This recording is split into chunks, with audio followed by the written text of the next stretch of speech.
I almost got kidnapped by a creepy old man on Roblox when I was 13. Let's talk about it. Y'all, when I was 13, I was always watching them couple YouTube channels, and I was so desperate for that type of love. Like, I would do anything, but the boys at my school didn't want me because when I was in middle school, I was chopped. Like, I was ugly as hell. So I went the dummy route, and I decided to try to find a man on Roblox. And low-key, y'all, I was stacking up hoes. Like, I had hella huz on Roblox. Like, them Meep City parties was lit as hell.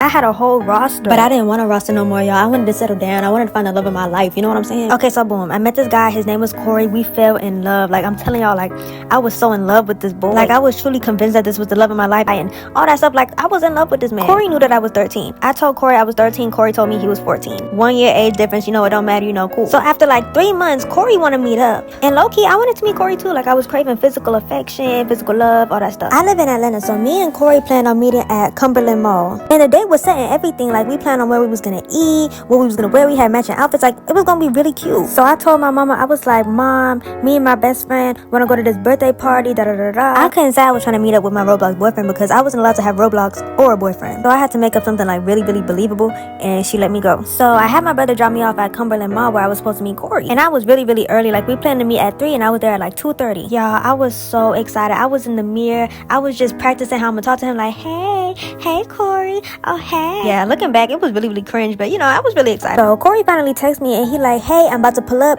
meet me in the back of the mall. I should have known. The only thing that was in the back of that mall was bathrooms and this smoothie place. I don't want to say smoothie place, but it was like a vegan place. I don't know, but nobody was back there. Like, nobody was back there, and nobody was in the bathrooms either. It was just really quiet and empty. But I love my man, so you know, I was just gonna listen to what he said. So I went to the back of the mall, and y'all gonna have to stay tuned for part 2.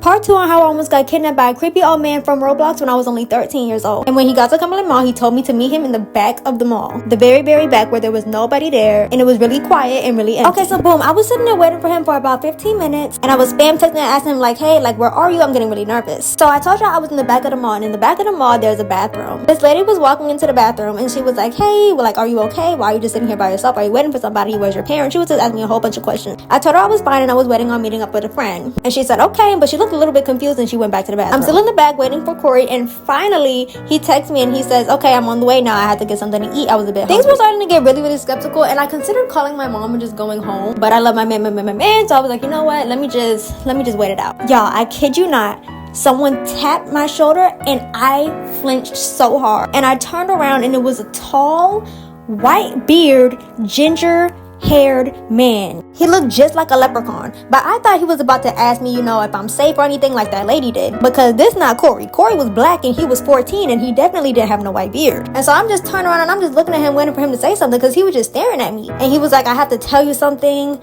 I'm Corey. And I stood there and I was finna cry, not only because this is not the love of my life and I got catfished and I was devastated, but because I may get kidnapped. And we're in the back of the mall and nobody's here. And I'm really petite, I'm really small, I'm really light. Like, you know what I'm saying? Like, I was really, really scared. So I start to back up a little bit because, you know, I'm about to take off. I'm about to call my mom and take off. But as I'm backing up, the man, he starts getting all frustrated. He's saying, why do all these girls do this to me? They always get scared. They always leave me. And he was hollering at me. Like, he was screaming in my face. There was spit going everywhere. Like, he was really frustrated with me. And so I'm just crying. I'm crying so hard. I'm just like, please let me go home. Like, please just let me go home. And I was begging him not to hurt me, not to do anything to me. He kept trying to touch me. It was just the most uncomfortable situation I've ever been in my entire life. Y'all remember that lady that went into the bathroom earlier? Oh, I love her so much. She came out the bathroom and she looked really concerned, probably because of all the yelling. And she saw me and she saw the man and she knew exactly what was up. She said, excuse me, young lady, do you know this man? And I'm like, nope, I don't know him, never met him, I have nothing to do with him. And I'm crying like, I'm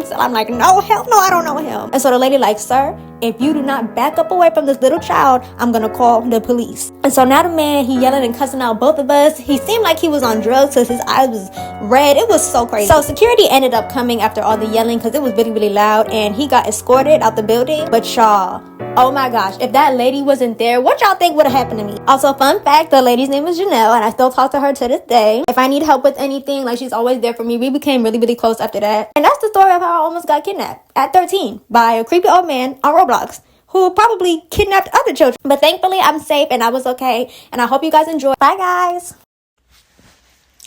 Put a finger down if you've been talking to a guy for a couple days and you've been on a couple dates with him and this is your third date with him and you decide to have a night in together. So you're having pizza, watching movies, drinking wine, snuggling, laughing, expressing your feelings towards each other. You then go to bed. And while you're laying in bed with him, you're laying on his chest and he's texting another girl. And this girl has heart emojis next to her name. And he's texting her right in front of you. So you, of course, ask, hey, who's that? He tells you that it is his friend's girlfriend. Confused why her name would have hearts next to it if it's a friend's girlfriend, but okay, I don't know your friendships, whatever. She's asking him to come pick her up. She is drunk at a bar, she can't drive, she's throwing up, and she's constantly FaceTiming him, constantly asking him to come pick her up. I ask him, why can't the boyfriend just go pick her up? Why is she contacting you? He tells you that her boyfriend is in Orlando. Okay. So he keeps telling you that he's not going to take her. And then you start to fall asleep and he decides that he is going to take her. So he starts getting ready. You can tell because you're in and out of sleep, but you hear water running, you hear clothes rustling. I just remember thinking, I'm like, what is taking this guy so long to just go get these girls? Just throw on a hoodie and go, right? Finally, he leaves. It was around 12:30, 12:45-ish. I fall asleep. I wake up at 4 o'clock in the morning and there is nobody next to me. He never came home. So of course I'm freaking out. I'm scared. I'm thinking like, oh my God, something bad's happened to him. You're looking up car crashes in the area. You're just standing in this random bedroom that you've never been in before alone. And you're like, what is going on? So, of course, you grab all your stuff because what the hell? You grab all your stuff, you drive 30 minutes back home at 4 o'clock in the morning.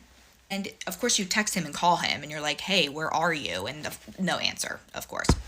And then at 6:30 in the morning, he decides to text you. What happened was he picked them up, brought them inside, had a beer, which if the girls were completely belligerent, why would you want to have a beer there if they're throwing up? Because that's what he was saying. They were throwing up everywhere, and he had to like pick the one girl up and take her inside.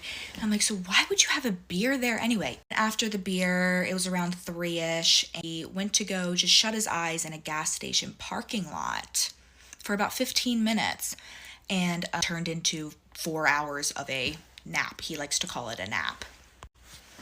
Now, would that make sense? I mean, still no.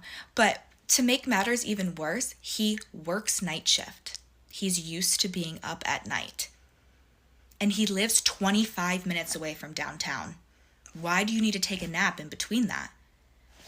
Anyways, so of course, you don't believe any of that. So he left you in his bed alone to go sleep with another girl, even though he was already taken care of. You're like, I don't believe you at all. I'm never talking to you again. You're disgusting. And so you're like, you know what? I'm going to try to find this girl. So this guy has 2 Instagrams because he's girly pop, and has a Finsta and a real Instagram. And he doesn't use his real Instagram. So he says, and his Finsta is what he follows you on. So you go look him up. He's blocked you already because, of course, I did something wrong here. He's blocked you already on his Finsta, and then you go to see his regular Instagram to see if you can find the girl. He deleted his entire Instagram. The entire real Instagram is gone. Does that scream guilty or what?